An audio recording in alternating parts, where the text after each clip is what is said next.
مساجد اللہ یذکر فیہا اسمہ وسعۃ خرابها، اور اس سے بڑھ کر ظالم کون؟ جو روکے اللہ کی مسجدوں سے، اس بات سے روکے کہ اللہ کی مسجدوں میں اللہ کا نام لیا جائے۔ سب سے آسان زبان ہے اللہ کی بارگاہ یعنی مسجدوں سے روکنے والے کو، اللہ کا نام لینے والوں کو ظالم کہا گیا۔ یہ سمپل ترجمہ ہوا۔ اب اس کا پس منظر دیکھیے، آیت کریمہ کا پس منظر یہ ہے کہ بیت المقدس سے تعلق ہے۔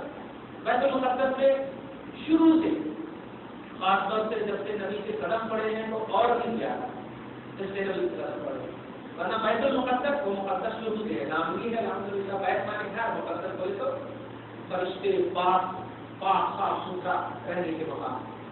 تو شروع سے یہودی اور عیسائی کا تعلق رہا ہے، شروع سے، اس سے آپ کو ہم سب کو کبھی پریشان نہ ہونا، مگر شروع سے اس کی بازیابی کے لیے، اس کی عظمتوں کے احترام کے لیے ہمیشہ مذہب اسلام کے ماننے والے محمد رسول اللہ صلی اللہ علیہ وسلم سچے اللہ کے ماننے والے ہمیشہ خون بہائے ہیں، آج بھی دیکھ رہے ہیں آپ۔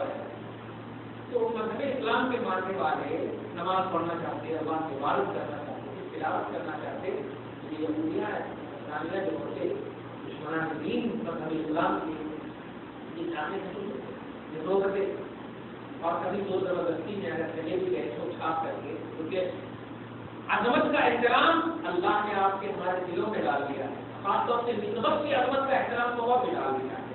اب دیکھیے جب نبی پاک تشریف نہیں لائے، اللہ تبارک و تعالیٰ کا کعبہ اس وقت نہیں تھا، کعبہ کے زمانے سے آدم نے اس کی تعمیر کی، ابراہیم نے اس کی تعمیر کی، اسماعیل نے تعمیر کی، اس سے پہلے فرشتوں نے تعمیر کی، تو حضور کے آنے سے پہلے ہی تمام عرب کے لوگ بھی طواف کرتے تھے، کعبہ موجود تھا مگر کعبہ کو عظمت نہیں ملی، وہ مقام نہیں ملا تھا۔ نبی پاک پیدا ہوئے، اللہ تعالیٰ نے کعبہ کو مقام عطا فرما دیا اور فرمایا کہ حبیب اب عظمت ادا کر رہا ہوں کہ آپ کی شہر میں آ گئے ہو، لا اقسم بهذا البلد وانت حل بهذا البلد، حبیب مکرم اس شہر مکہ کی قسم کہ آپ اس میں آ گئے ہو، آپ اس میں تشریف فرما ہو۔ تو کعبہ کو عظمت نبی پاک کی آمد سے اور نسبت سے ہے، تو خاص طور سے نسبت کا احترام اللہ تعالیٰ بہت فرماتا، اور جو اس نسبت سے احترام میں بندے جو نسبت کا احترام کرتے ہیں تو اسے بھی پسند کر لیتا ہے۔ تو بیت المقدس کو تو نسبت شروع سے ہے الحمدللہ، عظمت بڑے بڑے انبیاء کرام تشریف لاتے ہیں، اور جب سے مصطفیٰ تشریف لے گئے معراج کے حوالے سے تو اور بھی اس کو نسبت حاصل ہو گئی الحمدللہ۔ تو یہودی لوگ تو شروع سے دشمن ہیں مذہب اسلام کے اور یہ بات کے ماننے والوں کے، دونوں کے دشمن ہے۔ تو کبھی عظمتوں کے احترام میں آپ ہم گھس جاتے ہیں، یہ ظالم کیا کرتے ہیں، سنی بہت تکلیف ہوگی، آپ کے قدم کو اتنا محبوس سمجھتے تھے، اتنا مطلب غلط سمجھتے تھے کہ اس جگہ کو پاک صاف کرتے تھے، اس جگہ کو پاک صاف کرتے تھے، پوتر کرتے تھے، صاف ستھرا کرتے تھے، جو محمد کے ماننے والے ہوتے ہیں اس طرح سے۔ تو اسی کی طرف اللہ تعالیٰ آنے والے تمام محمد کے ماننے والوں کی غلامی کو قبول کرتے ہوئے ارشاد فرماتا ہے، سن تم مظلوم ہو، اس سے بڑھ کر ظالم کو جو بیت المقدس میں گھس کر نماز پڑھنے یا اللہ کی عبادت کرنے والوں کو روکتے ہیں، تو ظالم اس کو کہا گیا ہے۔ اور دوسری آپ پارہ نمبر 7 میں آپ دیکھیں گے، الذین آمنوا ولم یلبسوا ایمانهم بظلم اولئک لهم الامن وهم مهتدون، ولم یلبسوا ایمانهم بظلم، ظلم جو ہے شرک کو بھی کہا، ایمان کے خلاف کو بھی کہا گیا ہے قرآن پاک۔ پارہ نمبر سورہ لقمان میں آپ دیکھیں گے 21 پارہ، جس کو پارہ نمبر 7 میں بتایا میں نے، اور ایک پارہ نمبر 21 میں بھی یہ آیت ہے کہ ان الشرک لظلم عظیم، شرک ظلم عظیم، تو ظلم جو کرتا ہے وہ در حقیقت شرک کے دلدل میں پھنسا ہے۔ آپ غور کیجیے کیا فرما رہا اللہ تعالیٰ کہ اس سے بڑھ کر ظالم کون تھا، ظلم کرنے والا کون، جو نبی کے جاننے والے اگر بیت المقدس میں اللہ کا نام لینا چاہتے ہیں تو اس کو روکتے ہیں۔ تو در حقیقت نبی کے غلاموں کو روکنا اللہ کی عبادتوں سے یہ شرک کے قریب لے جانے والی چیز ہے، اور ظلم کی منزل میں میں ڈال دینے والی چیز. تو پارہ نمبر 7 میں بھی آپ اس کو ملاحظہ کیجیے گا. ہاں پارہ نمبر 7 سورہ انعام آیت نمبر 87. یہ پہلا ظلم کو شرک یعنی ایمان کا بوجھ کہا گیا ہے. اور سورہ انعام آیت نمبر 83 میں سورہ لقمان میں آپ دیکھیں ان الشرک لظلم عظیم. شرک ظلم عظیم ہے. اس کو نوٹ کرے گا ہمیشہ. تو اللہ کا مانا اس سے بڑھ کر ظالم کون؟ جو اللہ کی عبادت کے لیے بیت المقدس میں جانے سے روکے. مگر آج اس آیت کو ذرا سی عمومیت دیجیے. جہاں کہیں اللہ کا تعالیٰ ہے اس کو ذرا سمجھیے, اس کو سمجھیے گا کہ اللہ کی عبادتیں اور اللہ تعالیٰ کے احترامات کیا ہیں. بندہ خاموش بھی اللہ کی طرف بیٹھا ہے تو کوئی بات نہیں. اس کو دھیان رکھیے گا ہمیشہ. عبادت صرف یہ نہیں ہے کہ آپ اللہ اکبر کہہ کر ہاتھ باندھ لیں, رکوع کریں, سجود کریں, ایسا نہیں ہے. عبادت ہر اس چیز کو نام ہے, ہر اس چیز کا نام ہے جو اللہ کے گھروں کے احترام کو بتائے. اللہ کے گھروں کا احترام. آپ آئے, آپ دل میں کچرا ہے صاف کر دیا آپ نے, آپ دل میں کوئی صحیح سے ضروری صاف کر.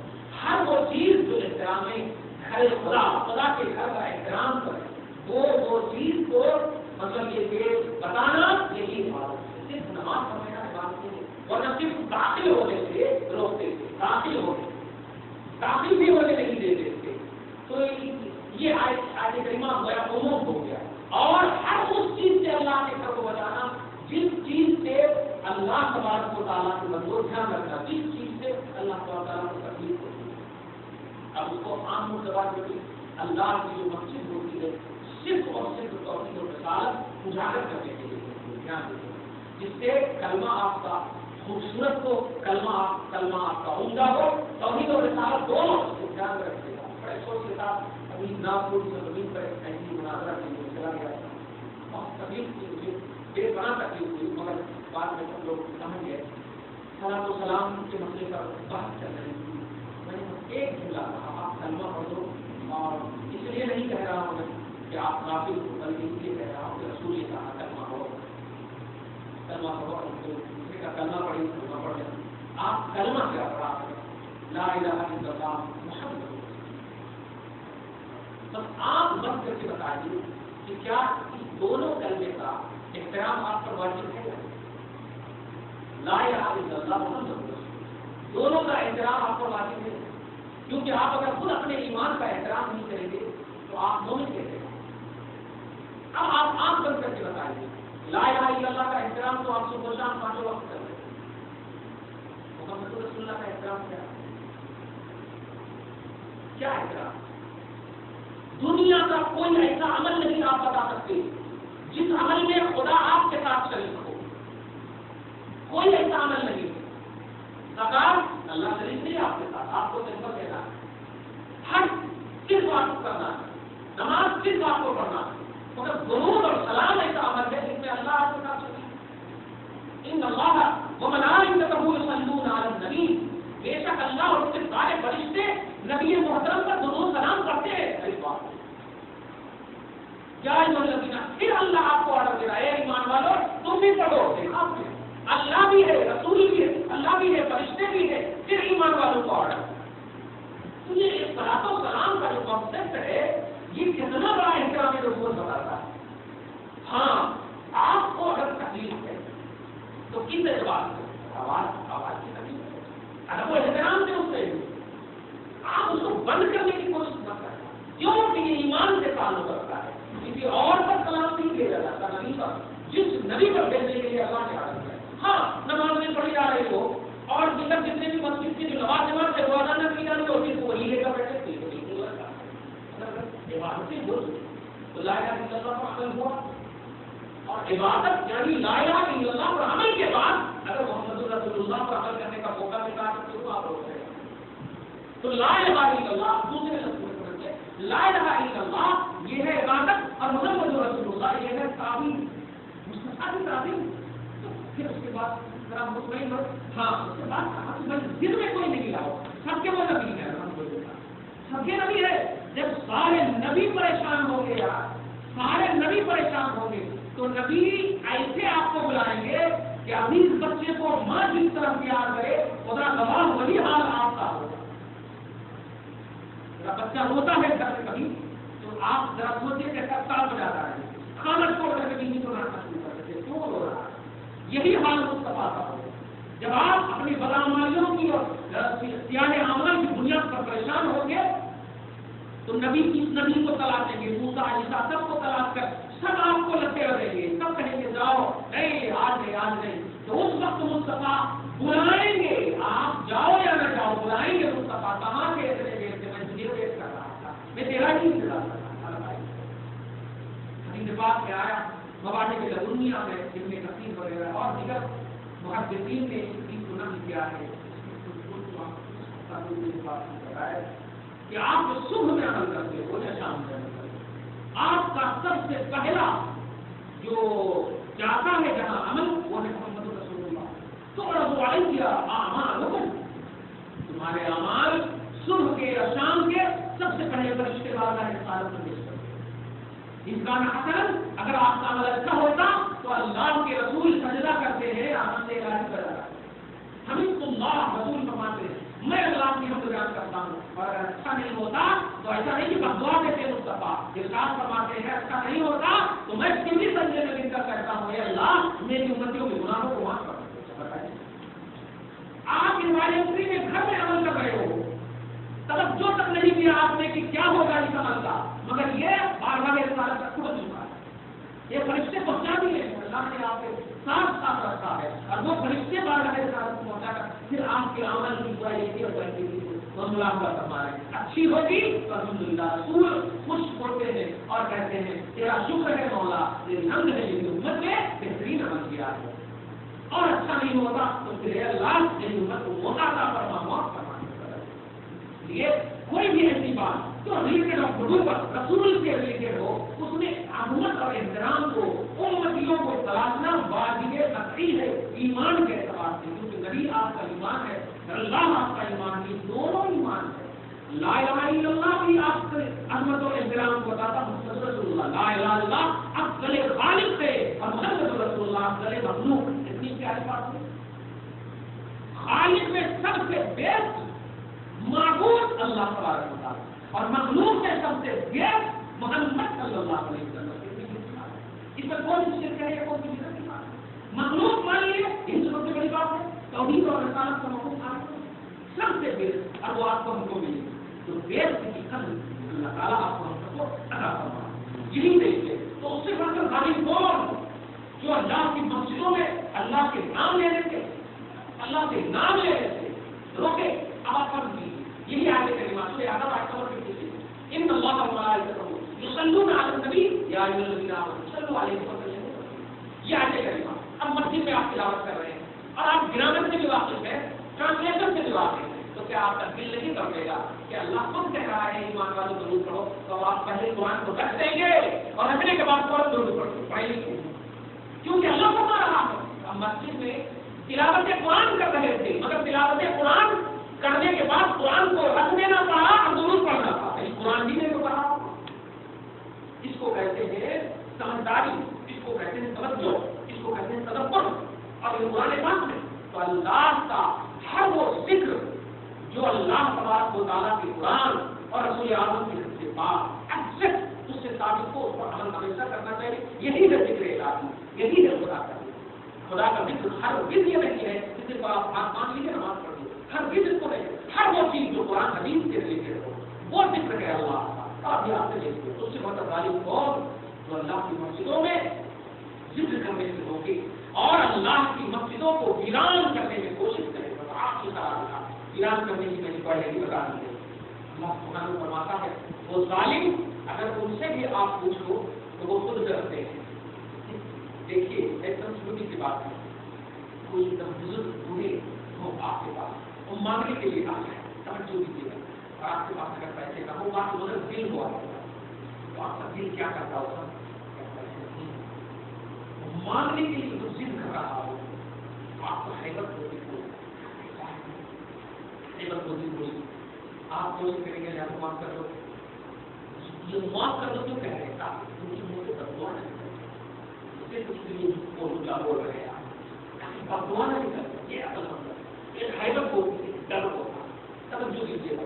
ایسے ہی یہ جو